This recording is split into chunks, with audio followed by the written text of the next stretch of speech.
Small. Wow, tiny. You are currently listening to Tiny Table, where we explore ttrpgs you might not have heard of. Whether big or small, we hope to cover them all.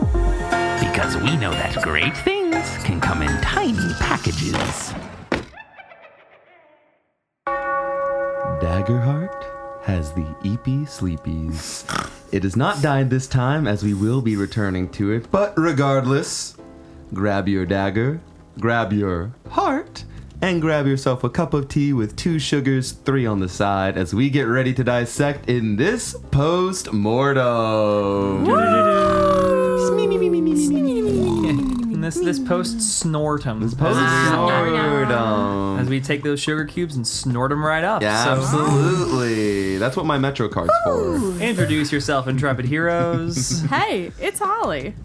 Oh, I'm not playing Sheldon anymore. His name was never Sheldon to begin with. I'm Skylar.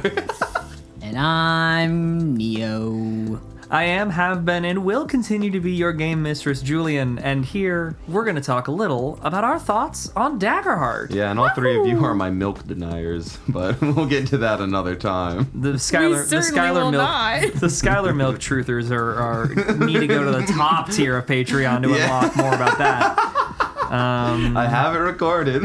It's not being released. I'll drop it for $1. I'll drop it for free. Buy that for $1. All right. Let's talk what we liked.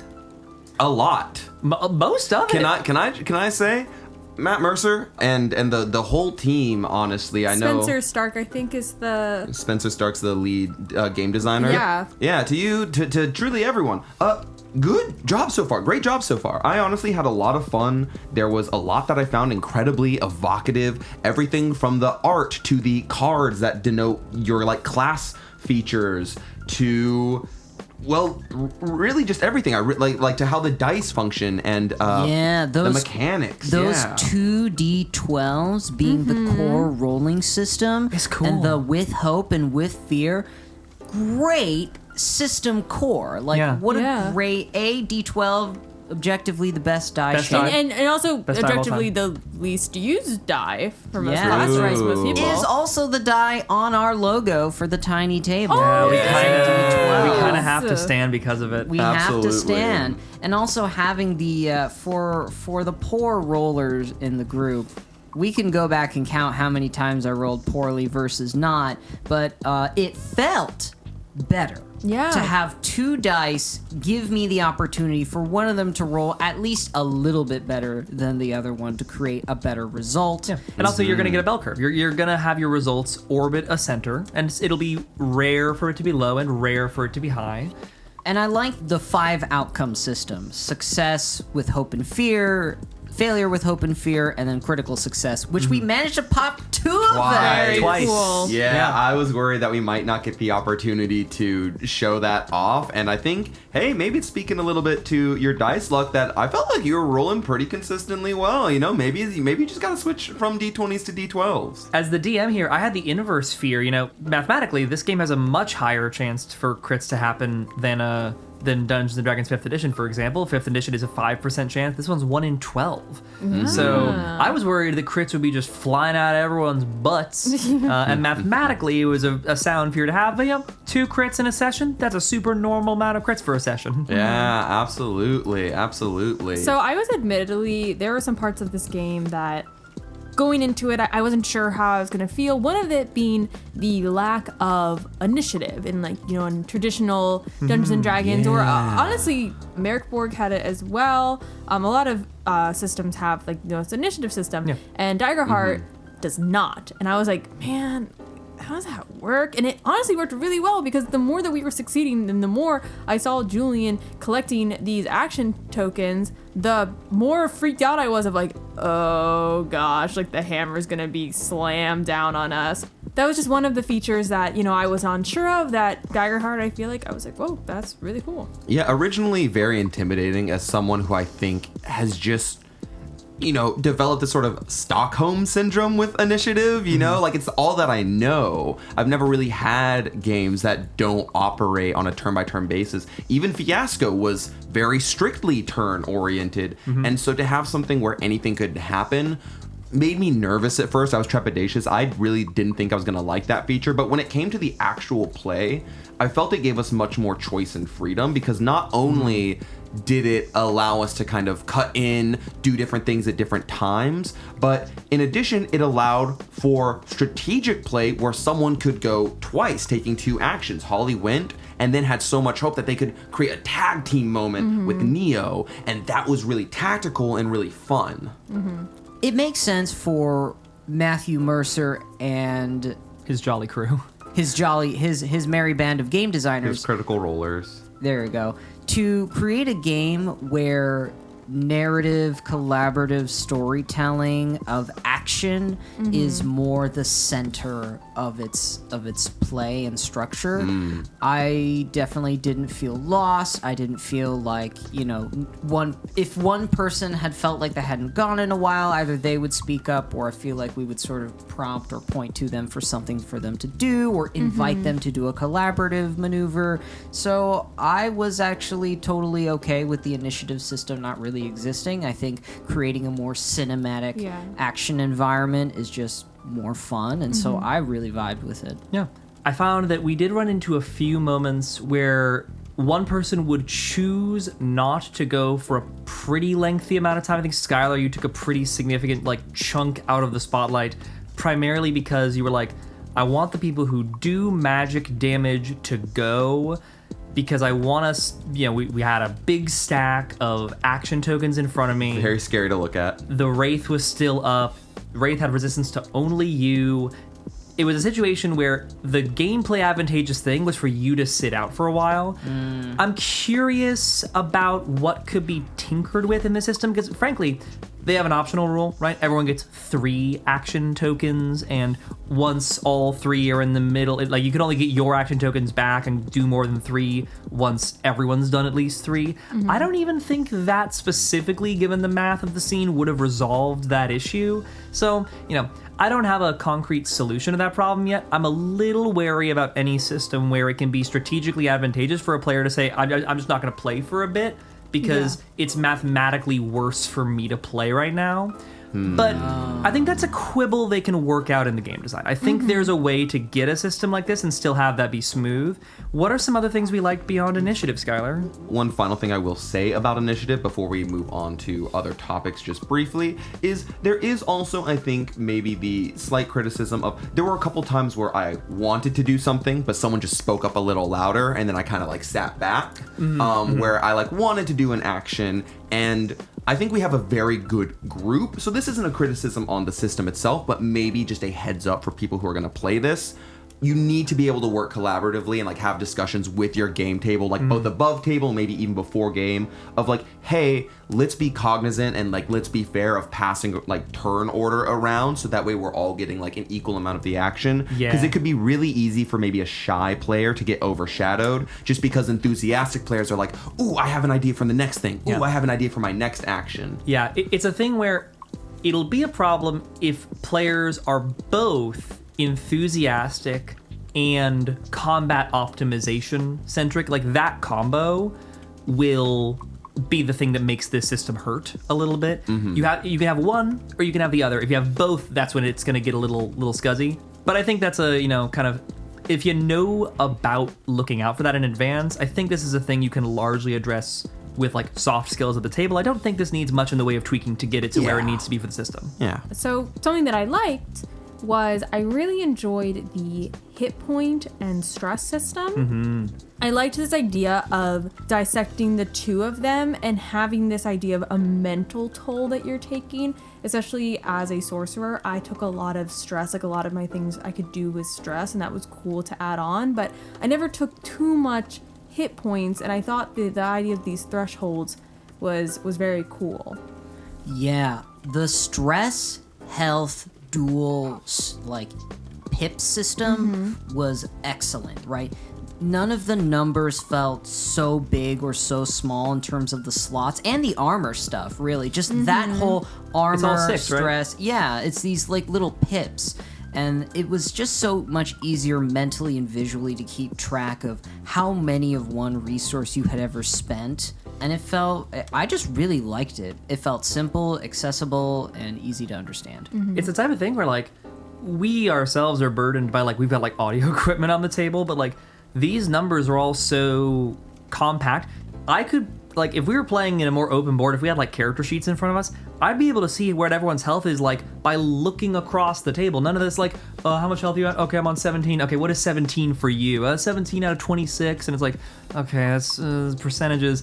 This is like I look across the board, I'm like, Skylar's got 2 of their 6 pips bubbled in.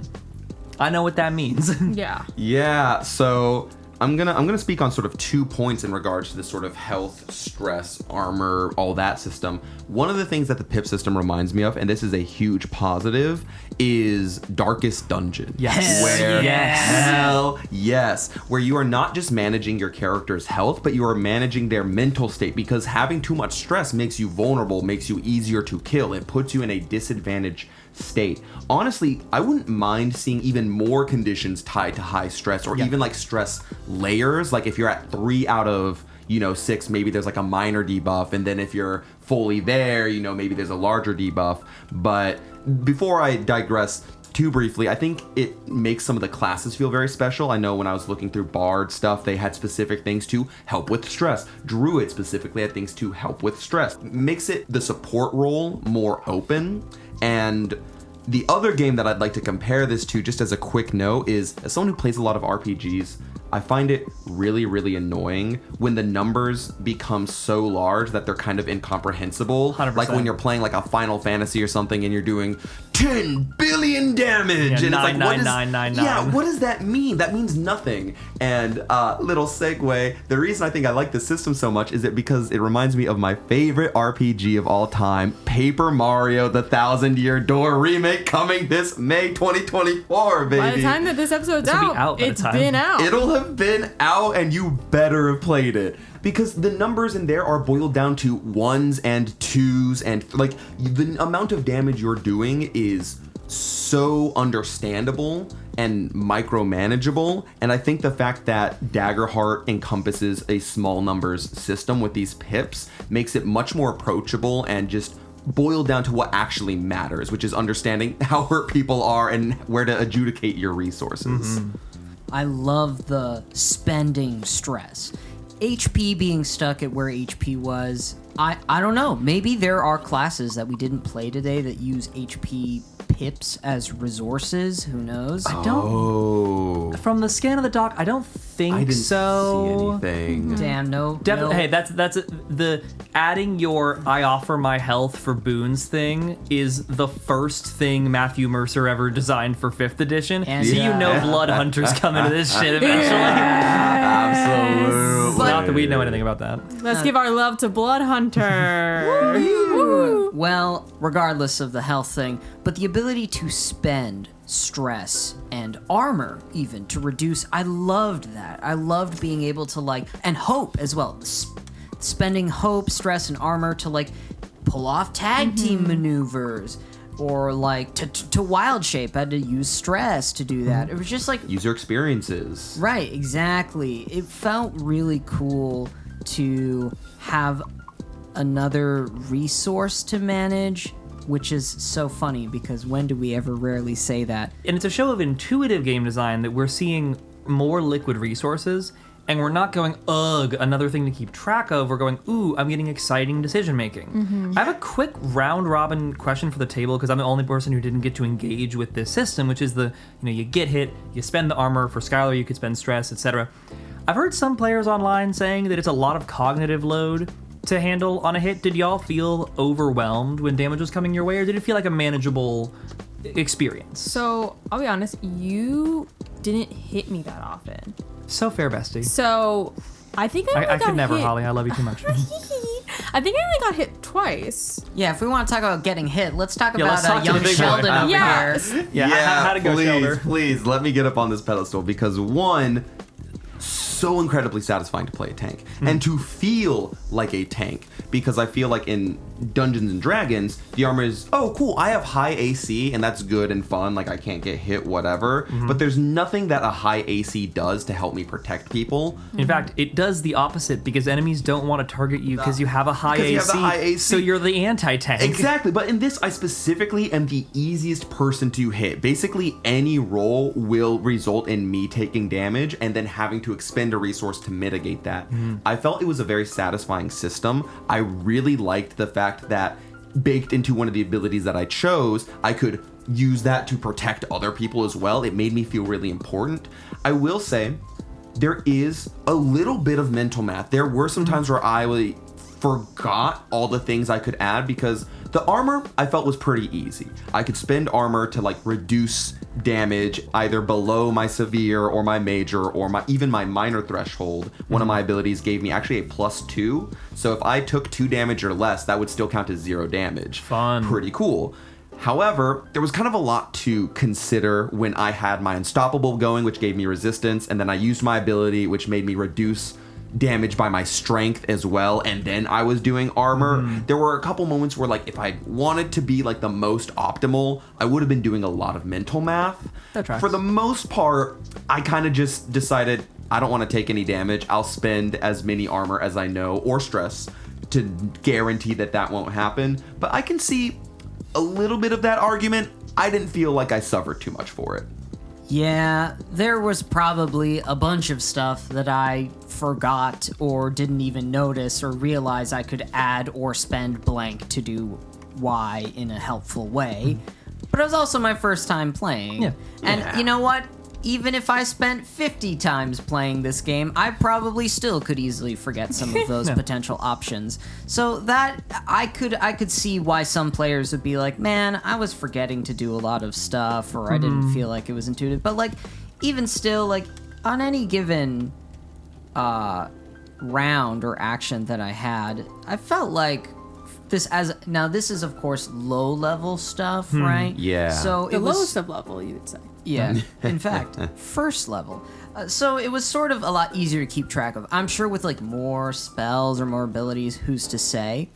But I do want to also address the taking damage question. Yeah. Because I don't know how the math is on that. Because there were a lot of times, honestly, if we didn't have the Flash with us here today, if we didn't have Flash Fine Shell, With us here today.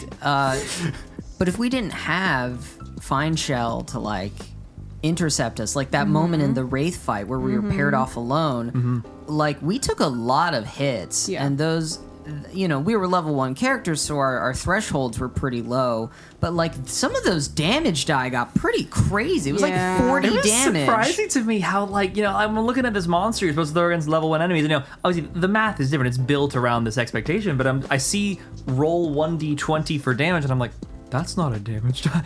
Yeah, Like, my D&D brain's like, that's a very wide range of numbers you've just given me to play with. Yeah. Yeah, like at one point 40 damage was coming at my way for 3 pips of health, and I was like,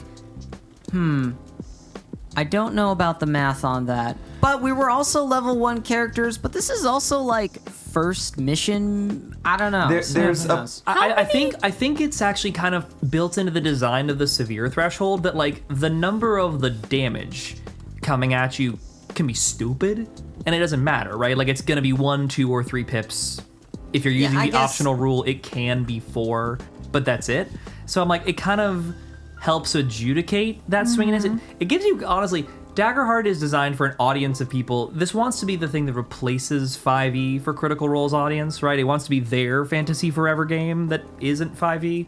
And I do feel like some of the numerical design in this game is designed in part to make 5e players' eyes go wide when they see how many dice are being rolled.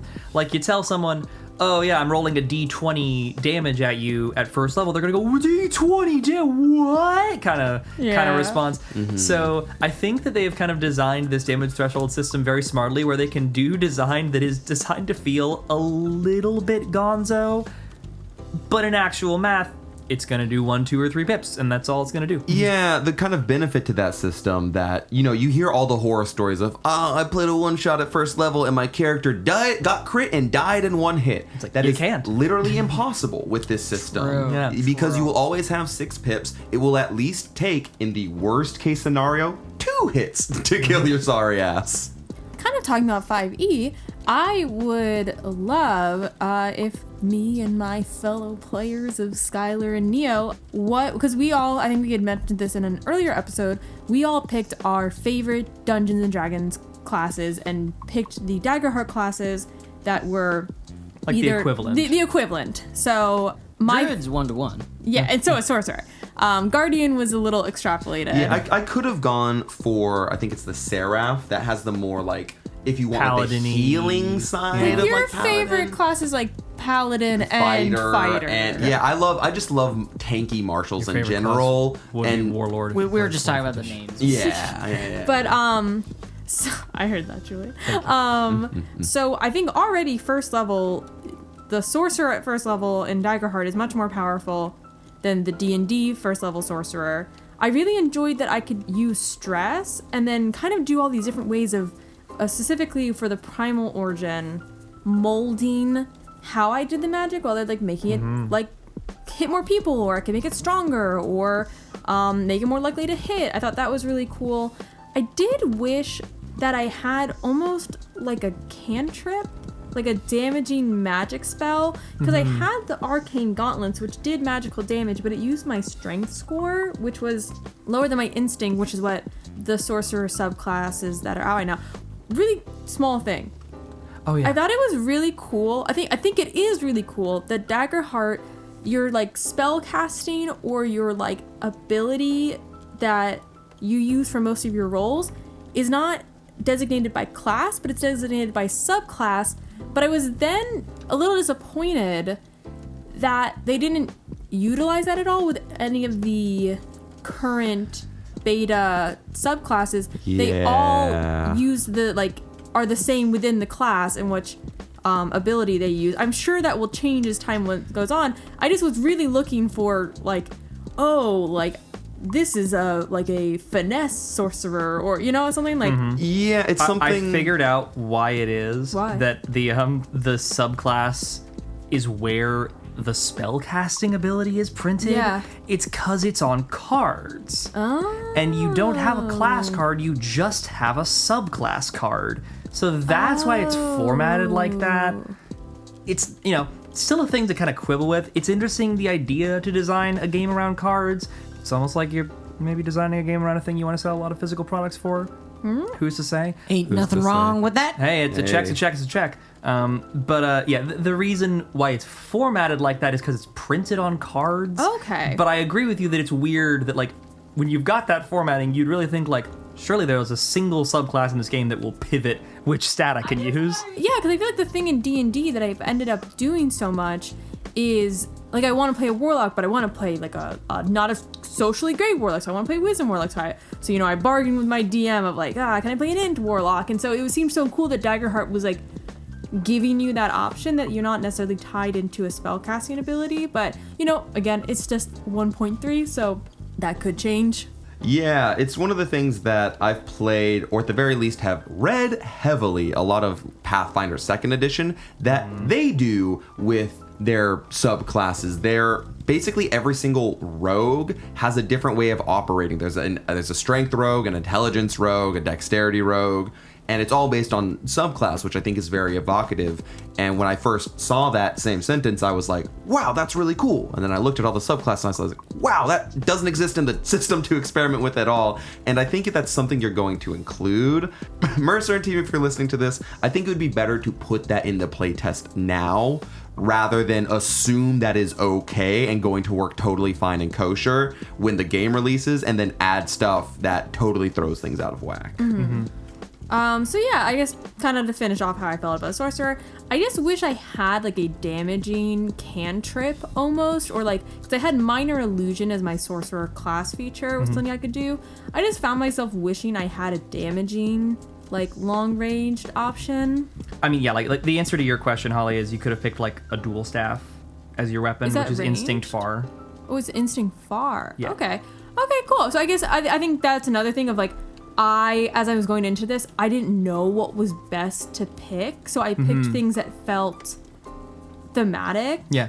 And so I was like, okay, cool. I will say, I felt a lot more attachment and just like badassery from your character when you rolled up as this like very frail, pale princess with a disorder, with dope ass magic runic gauntlets that I would not have felt if you felt more like a generic caster with a staff. Yeah, exactly. So it's such a small thing. I think it's also just me getting out of my D&D brain of like, I have to have like a faraway cantrip because I don't have a lot of HP, where like I have the same amount of HP as anyone else. I just get hit a lot. But I also had one of my spells that could help me mitigate damage. So I think I just want to play more. Like I want to see more is like definitely my final thoughts.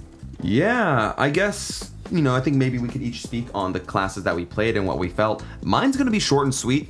I fucking loved Guardian. Guardian rules. I fucking loved It's Guardian great. so much. I felt so important to the team, and that I feel is missing in D&D, especially for tank-like characters, because I feel like a lot of tanking up in D&D just improves your own survivability and not your team's survivability.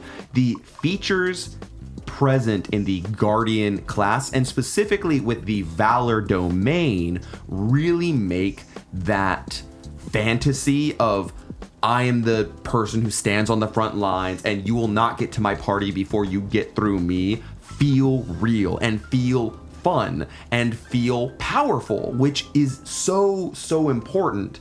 It made me kind of, well up when you're like, yeah, without Flash there, we wouldn't have survived. Like that, as someone who avidly loves tanking in any sort of game or genre, that made me feel good. And I think the Guardian feels good to play. I liked its abilities. I liked the domains that were involved. I honestly don't have a lot of criticisms. I think it's sweet. You should play one. Hell yeah. Just so we don't get dragged on Twitter, which I don't read. I feel like there is a fighter thing, like not defensive duelist, but it's like a defensive action or something where like you can spend a reaction to, like, and you can give someone disadvantage near you. Yeah, right. like 5e caps its defensive capabilities at like a single fighting style and like a few subclass abilities, but there aren't really any classes that have core abilities that can do what the Guardian is doing. Yeah, the closest thing I can think of is also like, 5e people can drag us on Twitter. I don't give a heck about I their don't give a opinions. shit. Yeah, like it's not like the options are non-existent, but the options feel limited, and even in those that are available, don't feel nearly as powerful. Like I think the closest feature, there's a barbarian subclass where basically you can have everyone in your aura or whatever, they resist damage, and things coming at you can, have that advantage and whatnot. But regardless, even giving allies resistance or, the rare disadvantage doesn't feel nearly as good as just being like, nah, I just block the whole fucking thing. Exactly. Like, I just take the whole fucking thing. That's what feels good and is what I think is crucially missing from maybe D&D classes that are similar.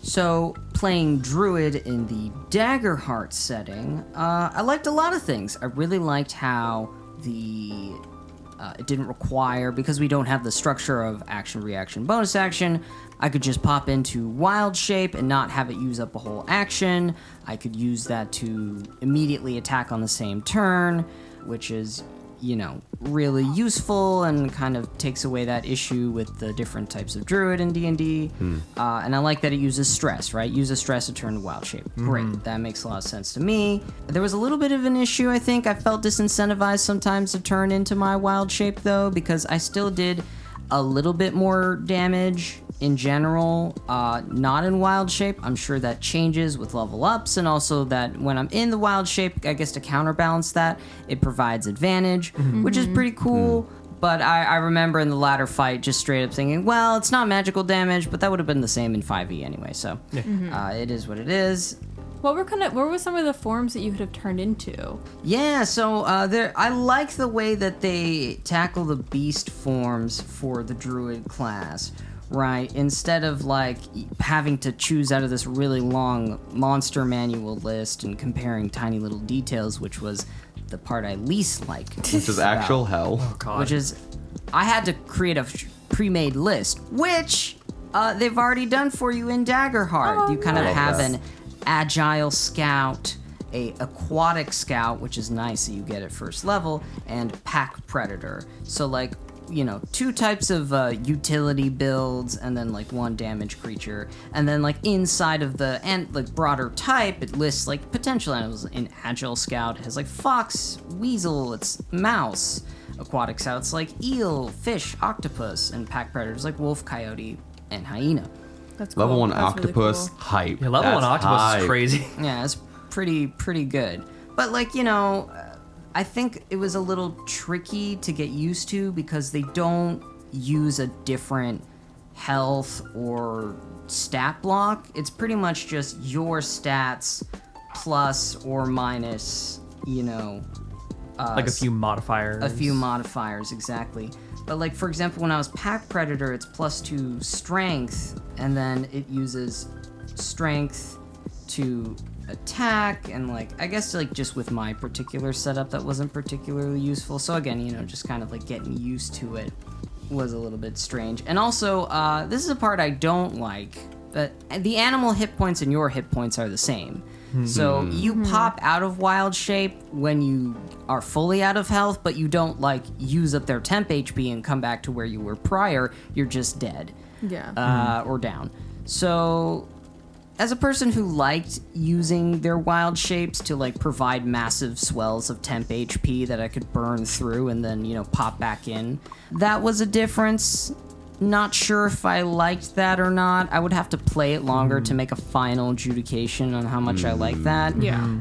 Right now, it just felt kind of bad because that's what I was used to. But I don't think it's a bad choice. I think it would require longer testing to see how much I like that. Yeah, I feel like that's the type of thing where there's a few kind of knobs and levers you could kind of fiddle with if you wanted to make a version of that class that has that thing. Because I don't think there's anything in the game that has like a give you forms with more HP kind of design. So that's a space they could definitely play around with if they wanted to make the druid a little more asymmetrical from the rest of the game. Oh, or even maybe something where like if your wild shapes gave you higher, major, and severe thresholds, that could even be interesting as Threshold well. changes could I be thought cool. that threshold changes Yeah, could be like because cool. if I turn into a bear, I feel like if beefy I got guy. if I got cut with a dagger as a dude, that's gonna hurt a lot. I'm probably majorly damaged. But if I got swiped with by a dagger as a bear, no, that might only be a minor. I think there's potential game design there. There's a small thing where in the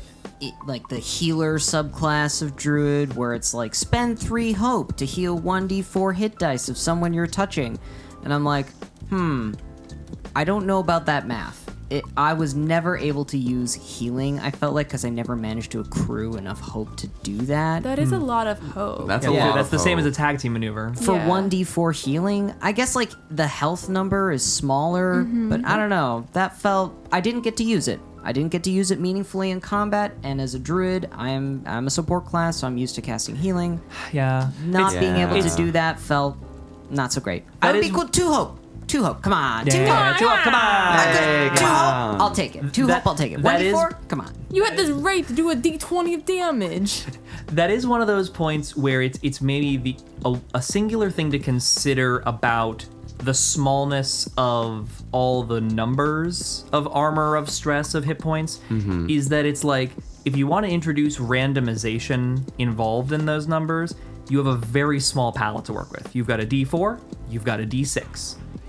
That's it, ladies and gentlemen. That one that does it. Everything bigger than that can go higher than the maximum. So Yeah. like when those numbers are so small, you lose out on a few of those levers to pull. But I think your thought of like fiddle with the hope cost instead of fiddling with the dice is the right answer there. Or putting it like maybe it's a D4 and you have a floor for it that rises up. Like a floor for the result is your instinct or some shit like that. Or maybe, and this is a rare steal from Kids on Bikes moment, but Yo. maybe characters could spend 2 of their own hope to donate 1 hope to another player. Oh. Again, that might be a little fiddly, but I know that Holly's character was overwhelming with the hope that they could not So use much at all. And I struggle to barely get 3 to pull off a tag team maneuver. So again, just small things to consider there. Interesting. Yeah, I like that idea. Any final thoughts on Druid? Well, I think the simplification of the spells, just to being like one thing I could take at first level, was helpful. I also miss having, like, even a level 1 druid has a lot of spell options. But again, just having one, I guess it was like, well, I can either do this or that. So, the limited range of choice. It's easier to make decisions, but also it's a more limited range of choice. Yeah, I'd say As someone who didn't play any like characters in this game, I'll have my segment here just be like a little smattering of little thoughts I have that are kind of all over the place. Yeah, and I'd also like to hear about, after your smattering thoughts on the classes, what you thought about playing the monsters as well. I'll start with that actually, because I think we probably all have smattering thoughts, things that don't need full conversation, but are just like little thoughts. So, thoughts on running the monsters. I felt my fear economy was pretty tight. The action economy, it's 2 to 1, right? So 2 action tokens equals 1 fear. I can bank fear when you roll with fear, and when you if you fail a roll and you failed with fear, I can take a fear and make a move. I think there's definitely some kind of punch up needed on just ease of use and clarity from the DM's perspective on adjudicating the 5 outcomes. Because crit, I had no problem with, because that one made it very clear exactly what happens. Gain a hope, heal a stress, deal extra damage. Here's your formula. Success with hope, no problem. Gain a hope, it goes like you want. The main thing is, I feel like the game makes it a little tough. It loves the language of the GM move. It's like a nomenclature that's used a lot in the rules. It's like, okay, when this happens, failure with hope or success with fear. You succeed, but there's a complication, or your things don't go to plan. Those are like the terms they use. And it's tough for me as a GM to tell where describing the failure of a move ends and I'm making a GM move, the thing I am allotted to do by the fear or whatever, begins. So I found I was defaulting to just taking a fear token to save for the combats. With a good chunk of your rolls with fear, I wound up pretty happy I did that. Because once we were in the fight, I was like, God damn, y'all keep rolling with hope. It was not, level 1 characters, you had pretty easy ways. Wild Shape gave you advantage. You made the Wraith vulnerable at one point. That was clearly from a level 1 ability. Yeah, like a pushing attack. There's clearly ways that it's easy to make it so that hope is the more likely result, right? When I first read this rule set, I was like, I wonder how it'll feel to have the hope versus fear, right? Because when I read that on this Punnett square, success versus failure, hope versus fear, play passes to the GM when the players fail or when they roll with fear. And I went, God damn, that's 3 of the 4 results. I'm going to have control all the fucking time. And then I didn't. There were like multiple moments where we accrued like 5, 6 action tokens in front of y'all before I had a chance to do anything. And I was sitting here wondering, why is that happening? And it's clear to me that the game is built around that Punnett square is all sides equal by default, and then class abilities exist to tilt the odds of the Punnett square. It's to say hope's gonna happen more often. Success is gonna happen more often. So as the DM, I was like, gosh darn, I'm glad I didn't make any frickin' GM moves and they just went to a nice town where everyone gets along and I banked all this fear, because if I didn't have a silo of fear built up going into that final fight, I would have felt pretty limited in what I could do. Now, they include a writer, and this is a little critique I have of this system. They won't iron this out because it's a thing that Spencer likes in his writing, but I wish they would iron this out. There are so many points in the document of this game where they're like, these are our rules, but like, do whatever you want. And I'm like, you don't need to tell me I can do whatever I want. I'm a human being. I know I can do whatever I want. Have some confidence in your rule set. Tell me what to do. But, one of those, when in case of faulty game design, GM has full fiat, which, that's always true. Sure, but like, maybe do some game design about it. They go, a GM move can be made whenever. And I'm like, well, okay, you tell me that on one hand, but then you give me what seems to be a relatively exacting structure for when I should make my DM moves. and I'm a little unclear what does and doesn't count as a DM move. Whole thing kind of needs a little punch up, in my opinion. I think that once it's been punched up and like copy edited and made clearer, I think it's really cool. I like the idea of these 5 results. I think it just needs a little tweaking to make it right. And I think that tweaking should come in the form, I think there needs to be just a little more fear generation overall, or fear needs to be more efficient in some way. Maybe it's just 1-to-1 fear to action tokens or something. I don't know. But the monsters themselves, super cool. Stat blocks are short, punchy, easy to read. I like it. Yeah, I remember in the fights when we started, like, we were rolling hot. We were rolling with lots of hope. Good stuff. And we were piling up these action tokens in the center, which then you would all convert to fear later to use, or, like, when you had a big stack, that was, like, scary. And I think that was a friction that I have with, like, wall-style initiative, where it feels like, all right, we get to do a bunch of stuff, and then all the monsters get to do a bunch of stuff. That is not my personal favorite for Swingy, action. It's right? Yeah, very it feels swingy. has the potential to be very swingy. And in its swinginess, it can be really lethal for players, and it felt like, you know, the more we were on a roll, the more afraid I was for the severity of its consequences. The more on a roll we were, that was the situation that caused Skylar not to act, right? Yeah, it was funny. In succeeding with so much hope, I as a player had fear because I saw. Which is weird. Yeah, I saw all of these move tokens that the DM had accrued, and I was like, well, fuck. The most optimal thing is for me to not go, and I think there is very valid criticism in that.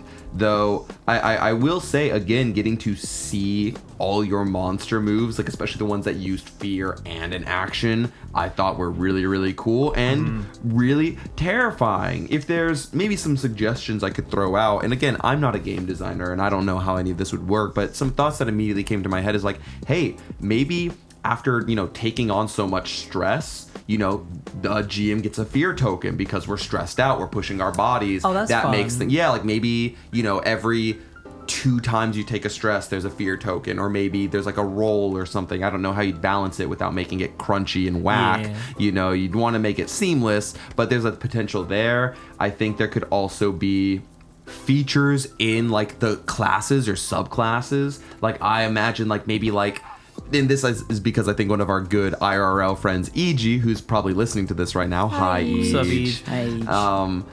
They're playing a luck-based sorcerer where they can weaponize their bad luck. The idea of maybe a class feature that gives the GM fear in order to like pull off like a powerful ability or That'd be something cool. could be kind of sweet, you know? Yeah. And obviously these are design spaces that I'm not a game designer. I don't know how they'd actually function, but it's, I think, a pro of the system that I'm thinking about all of these things in the first place. That's really the thing I think has the most potential here is they've set up a really fascinating economy of resources where we're already having ideas that, you know, we're not that level of dork where we just sat down and read every domain card from 1 to 10 for every school. At least I sure didn't. So forgive us if there's any idea we've floated during this that's like, oh, there's an 8th level blade ability that actually, and it's like, okay, cool. But the fact that we're already getting excited about the design possibility space, I think is a really compelling part of this system's design.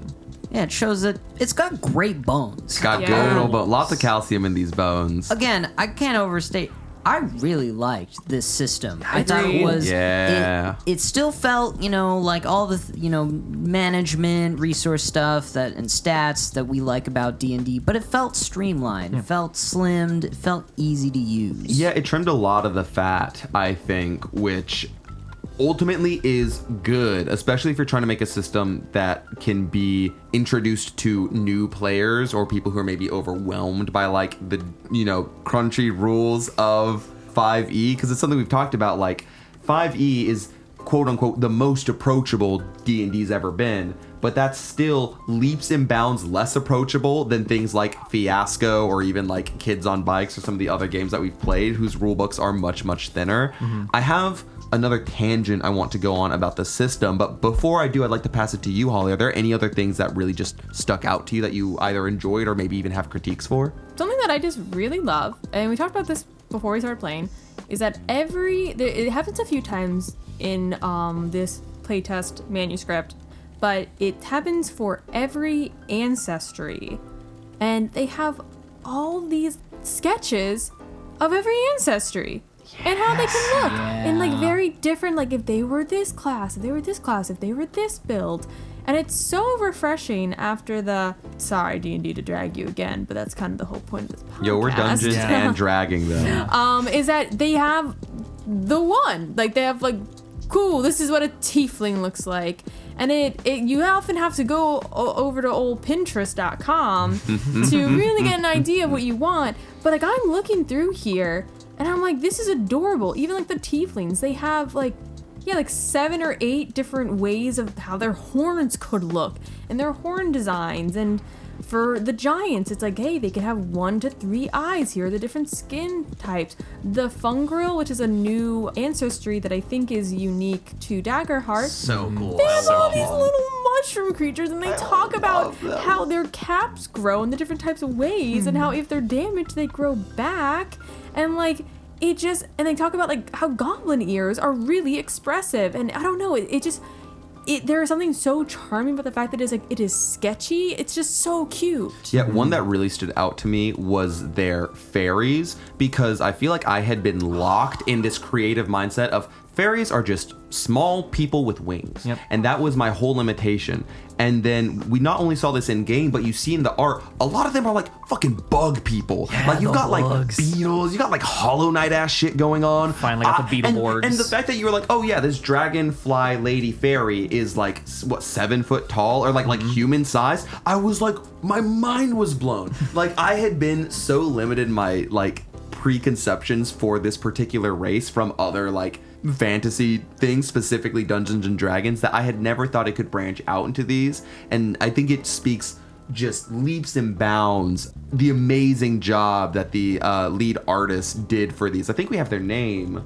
Yes, the lead concept artist for this, Sean Ellis, did a great job building a beautiful, like, expressive and evocative range of character designs, and having so many options underneath each ancestry, like Holly mentioned, of all these different classes, ages, was very useful to help generate ideas and inspire you to create them. And I think that the range of ancestries that they chose for this world was really cool. There was a lot of, there were a lot of classics. There were a lot of new stuff. The furries stay winning on Daggerheart. Always. So many good furry options. Great disabled rep as well. There's a Yeah. really excellent section with some excellent concept art for a variety of both old school mechanical and new age magitech options for all sorts of different disabilities. We've got like walking chairs along with combat wheelchairs. We've got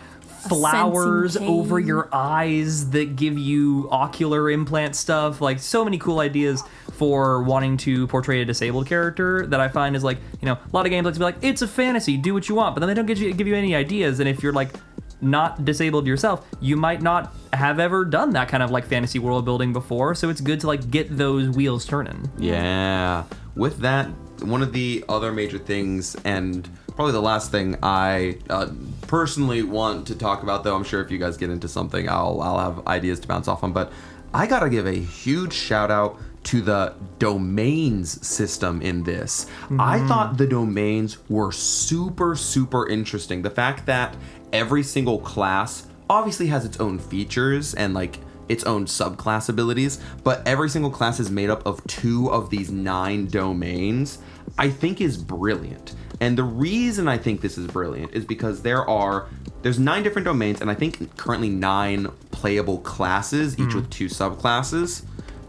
But what that means is that there are a total of 72 total combinations of domains, only 9 of which have been explored currently.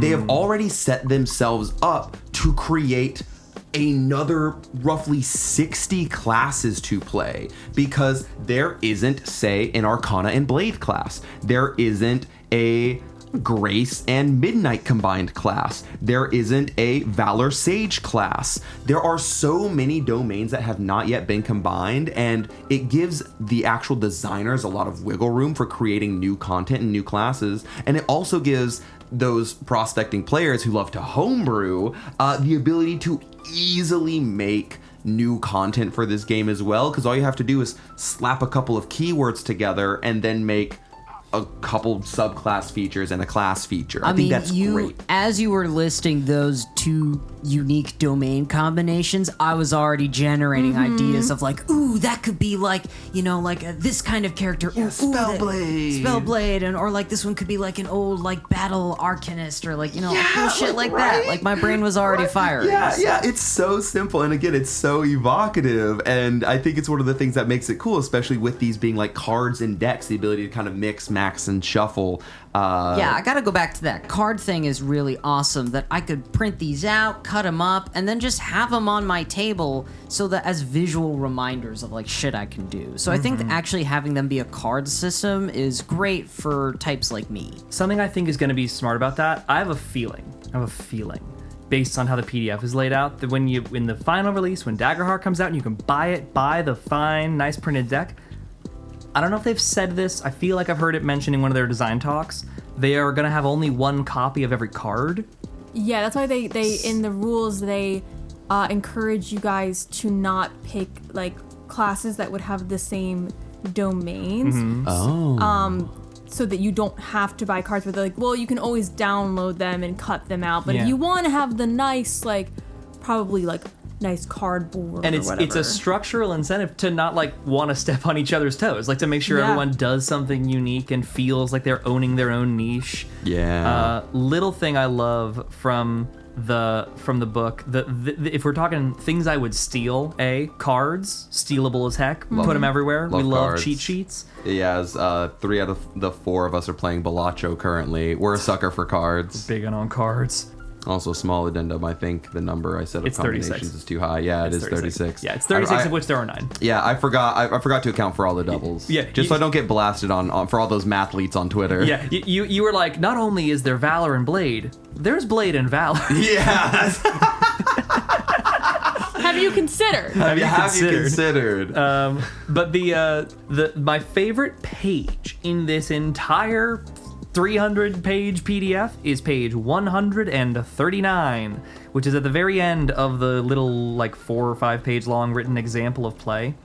I'm stealing, every time I write an example of play, I am including this now, questions to consider for GMs. And no joke, it's like your, like, elementary school reading comprehension question list that you fill out. You just read chapter 8 of Pride and Prejudice. How did you feel when Mr. Darcy said that? Like, it's that level of thing, but it's like, for example, Max allowed Kraz to make 2 jumps using the Arcane Door spell rather than making him roll twice, once for each casting. When a character uses an ability like that, do you want to call for a roll for each use, or would you let the first roll represent the chaining of the abilities? And this example of play is written, even in its short period of time, for the DM to adjudicate in different ways on, like, the same kind of axis of ruling. Like, there's a point where, you know, they do that, where they let a single roll account for an action that could have been multiple steps, and then later they hold to the rules really tight and follow through on a thing rules as written, even when it would, like, smooth out the edges to kind of use that elision. And then they highlight it in the text to be like, those weren't anachronisms, those weren't moments of inconsistency, those were accurate representations of the kind of on-the-spot decision-making you'll be making as a DM to say, okay, when do the procedure of the rules benefit me when followed rigidly? When does my interpretation of them favor a broader brush? And it's like, that's the kind of critical thinking tool that makes you a better DM overall, regardless of system. Yeah, because they're always saying use the rule of cool, but they're never saying how cool the rule is. Yes! And I think it's a good sign that this is a game that has given us so much to mull over already at this point in its development. We have a lot of positive thoughts about this game. I'll be fully transparent. I was someone who, when I heard Critical Role wanted to make their own forever fantasy game. I was like, oh man, another forever fantasy game on the market. Is that what we need? Having played Daggerheart, I'm like, I think that this can be a really solid pillar. Like, if this were to form the trifecta between it and D&D and Pathfinder, I'm like, I think this, once it's all polished, like this can be a load-bearing pillar for the community. I think it's got good design on its bones. I think it's already shockingly well put together for 1.3. I'm really excited to see where it goes. And it has a good team playtesting it. Yeah. Sorry, Liam O'Brien. Get out of here, old Get breebs. out of here. And with that, we have enjoyed dissecting the comatose Daggerheart. We'll see her when she wakes up. Yeah, we're gonna stitch her back up and see her when she's fully recovered. Good morning. Good morning, Daggerheart. And with that, we're excited to see you all for our next run on Tiny Table, where we will be delving into Eureka Investigative Urban Fantasy, our first partnership. Oh, we'll see you all then. Good night, everybody. Good night, everybody. Beautiful. That's a wrap. Good job, Love it. everyone. Good post-mortem. I got thoughts about this game. Hi, and thank you for listening to our podcast. If you enjoyed this episode, then we'd really appreciate if you left us a review. If you really like what we do here and want to support us further, you can join us at patreon.com/tinytablepodcast. Our business email is also open for inquiries at tinytablebusiness@gmail.com, and all of our socials can be found in the episode description for any shenanigans you might want to follow. Till next time, see ya!